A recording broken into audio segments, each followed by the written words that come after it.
we're going to start with summing up the presidency of Andrew Johnson. And I'm going to tell you that when historians look back at the presidency of Andrew Johnson, they just simply say that he was probably a misfit for the presidency. He wasn't fit. That doesn't mean he was a bad person. His personality stuff just wasn't a fit for the presidency. So historians say that the biggest problem with Andrew Johnson is that he was a misfit for the presidency. And I'm going to give you 5 reasons why historians believe that he just couldn't survive the times as President of the United States. And it just wasn't going to be a successful endeavor for him in any way for 5 reasons. There's 5 reasons why Andrew Johnson was not going to be a successful president. Okay? The first reason why Andrew Johnson was not going to be a successful president is because he was a Southerner who did not understand the North. He was a Southerner who did not understand the North.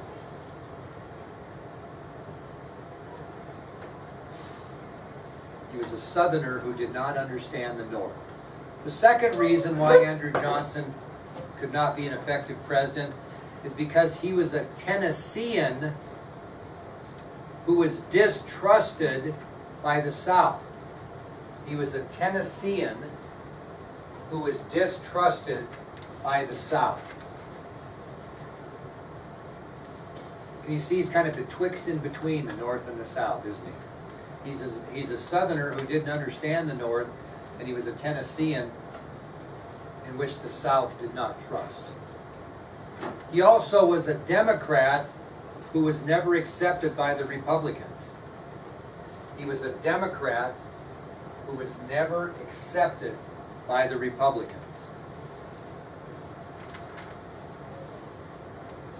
And this has happened a few times in history, and not many people in this boat have been overly successful. Number 4, he was a president who had not been elected by the people, right? Did the people elect him president? No. Did the people elect Gerald Ford after the resignation of Richard Nixon? They elect him? No. It's tough when you're not elected by the people. And that was the 4th reason why historians believe Johnson would not be successful as president, because he was not elected by the people. And finally, they just simply say he was the wrong man in the wrong place at the wrong time. He was simply the wrong man in the wrong place at the wrong time. So he's a Southerner who did not understand the North. He was a Tennessean in which the South did not trust. He was a Democrat that had never been accepted by the Republicans. He was a president that had not been elected by the people. And he was simply the wrong man in the wrong place at the wrong time. And so Lincoln's view of Reconstruction goes aside because of his assassination. Johnson's view of Reconstruction never gets going because the Congress spends more time trying to get rid of him than they do anything else. So the responsibility of Reconstruction is going to fall on the hands of the next president, which is our next subtopic, the election of 1868. The election of 1868. And whoever wins this election is going to have to be responsible to reconstruct the Union. The election of 1868. Now, the Republican Party was looking to hit a political home run in this election. They wanted to come up with a candidate that would bring honor to the presidency, someone that would be very popular, especially in the North, right? And the man they choose is going to be someone that's going to be very popular among Northerners, but is going to have absolutely no political experience. And that person ends up being who? Ulysses S. Grant. So the candidate that the Republicans turn to is General Ulysses S. Grant, Civil War hero. Very popular among Northerners. That's what they're looking for. The problem with Grant is if he's elected, he has no political experience at all. Okay, that's going to be the issue. The Democratic Party nominated a pretty high-profile person as well, a fellow by the name of Horatio Seymour. And Horatio Seymour was a very wealthy former governor of New York. Had good political power, had a lot of money. So Horatio Seymour, who was nominated by the Democrats, is a very wealthy former governor of New York, and will prove to be a challenge for Grant, especially in the popular vote. Okay?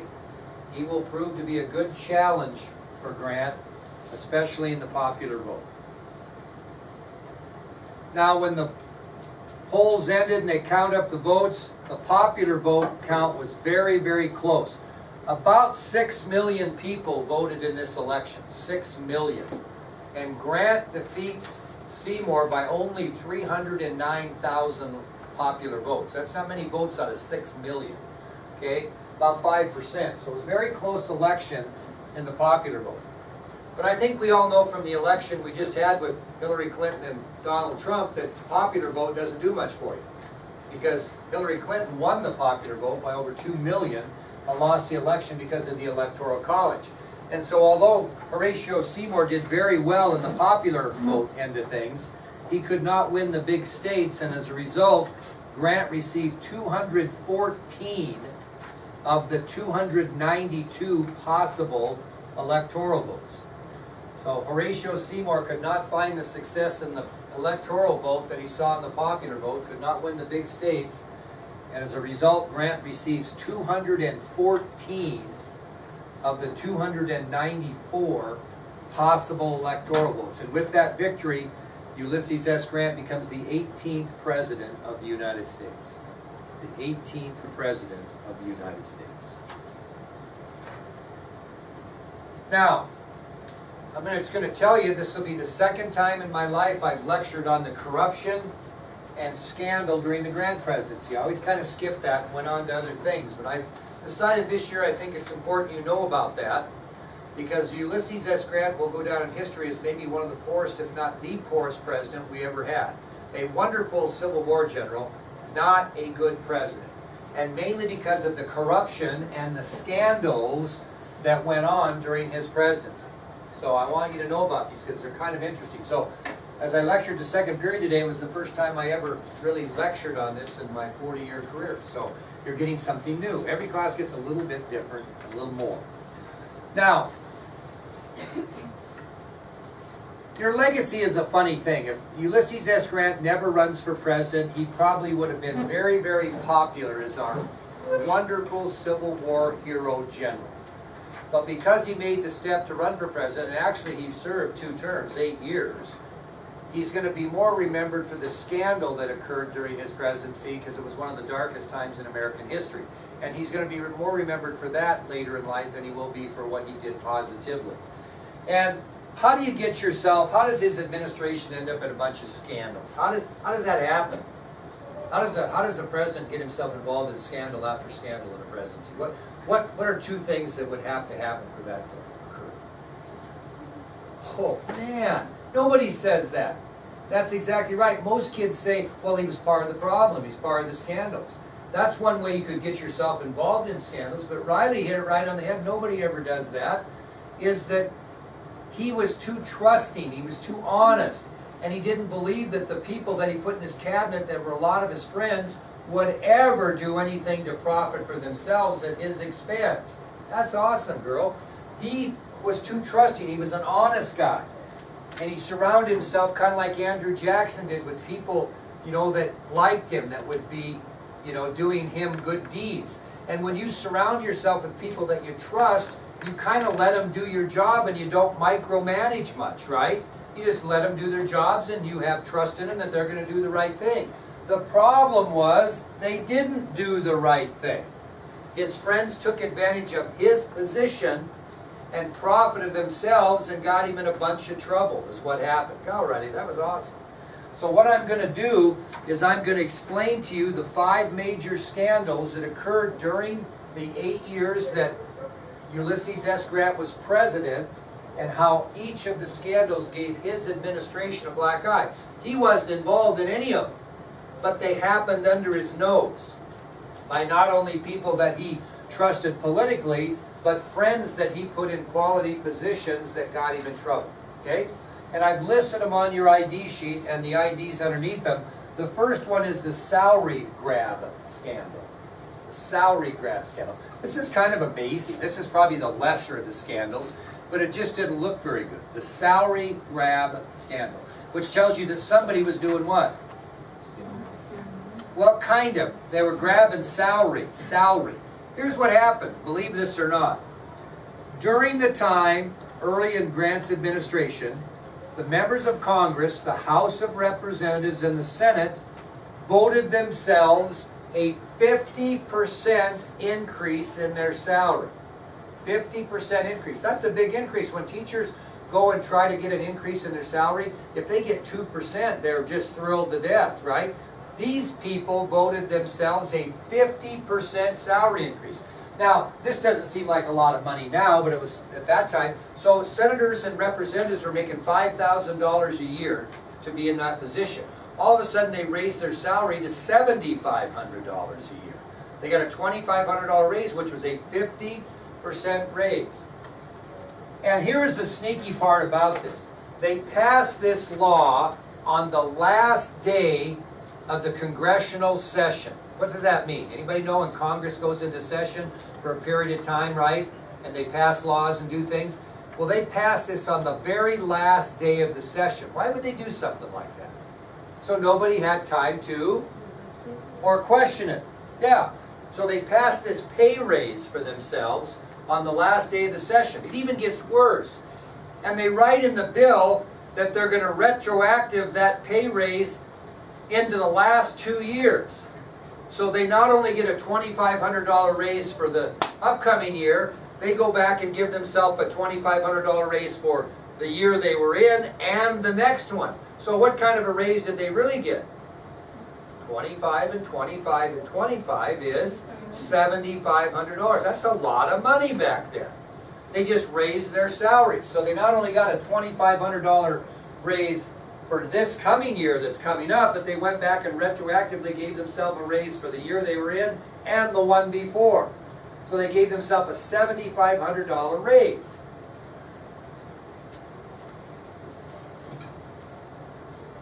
Can you imagine if they did that today? These guys making $200,000 a year as a congressman, all of a sudden they're making $300,000, and then they're going to go back and take the $100,000 for this year and last year? Well, same thing happened. It'd be worse today, but what did people do when they found out about this, the citizens of America?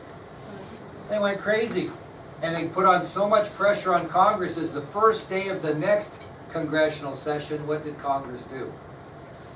Somebody said it. Repealed it and took away their raises. Now, although that wasn't a huge scandal in which somebody really profited, it certainly made both Republicans and Democrats look silly. And who else did it make look silly that let it happen under his nose? President Grant. So there's your first scandal that occurred. Not a major one, but certainly got people's attention and made them a little more what? Wary of Grant's administration. Put them on notice a little bit. Okay? So there's your first scandal, the salary grab scandal.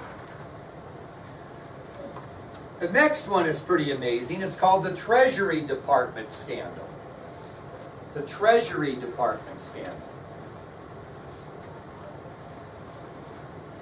Who do you think this involved? What person?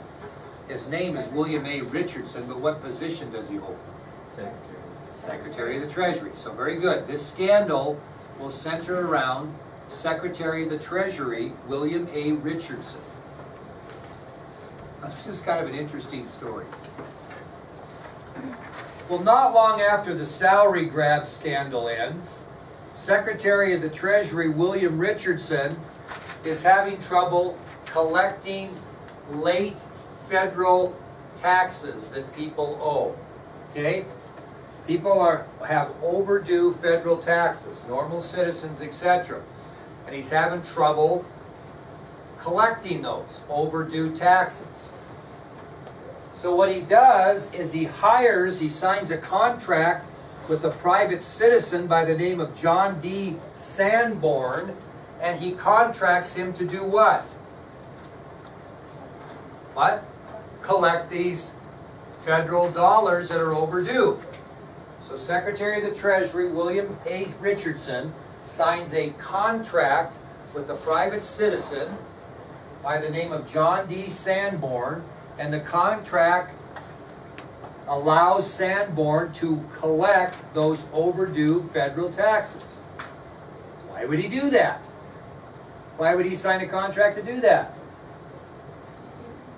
What? No. Why would John D. Sanborn sign a contract to collect these overdue federal taxes? Yeah, he was promised half of what he collected. He was promised half of what he collected. Well, during the time he collected this money, he ended up collecting $427,000, which is $8.3 million in today's dollars. So in essence, in those days, he collects what we would consider today $8.3 million. It's $427,000, but today's dollars $8.3 million.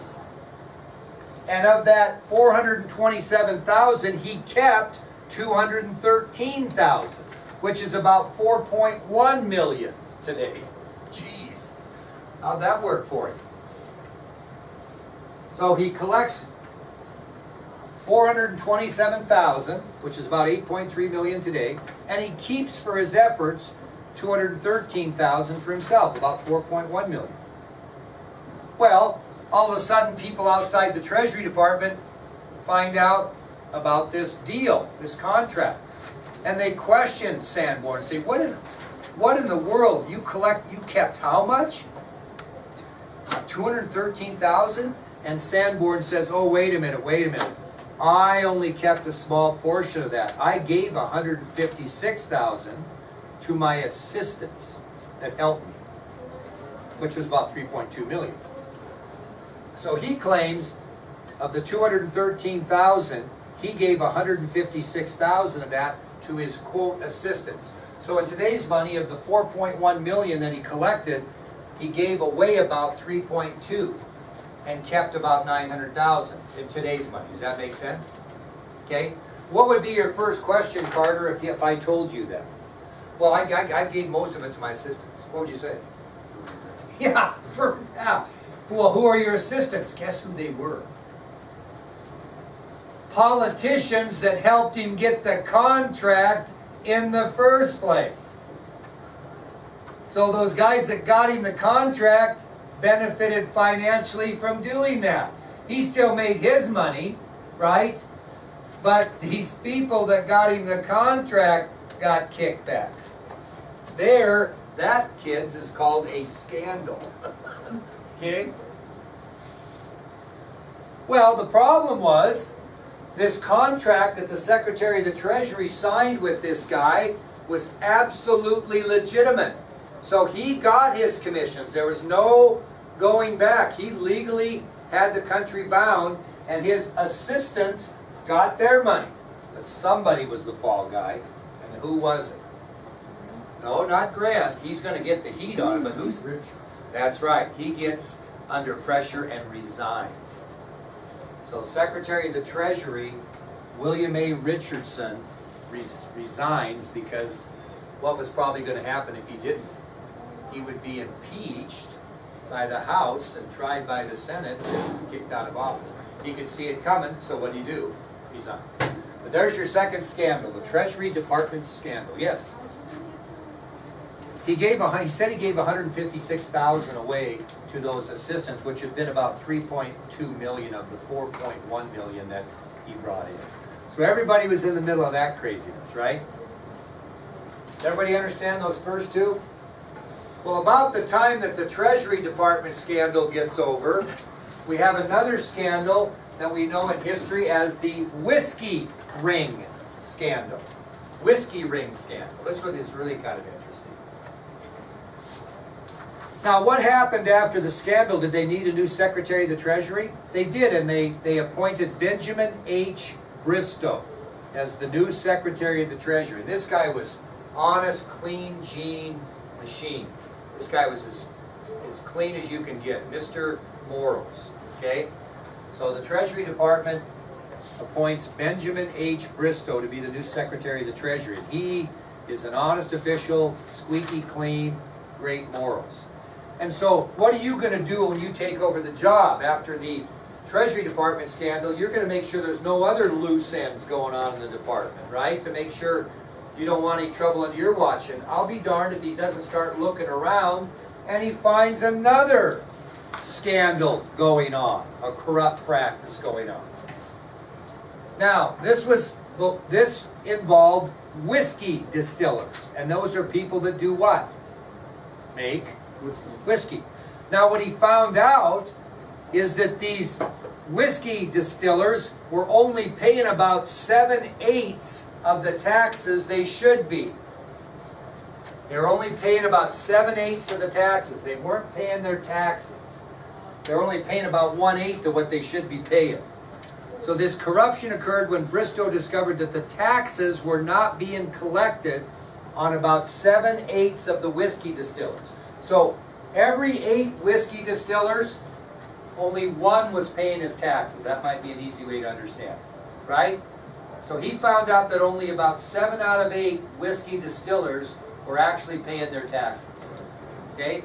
Now, the penalty at the time, if you're caught not paying your taxes on whiskey, is when they caught you, you had to pay double.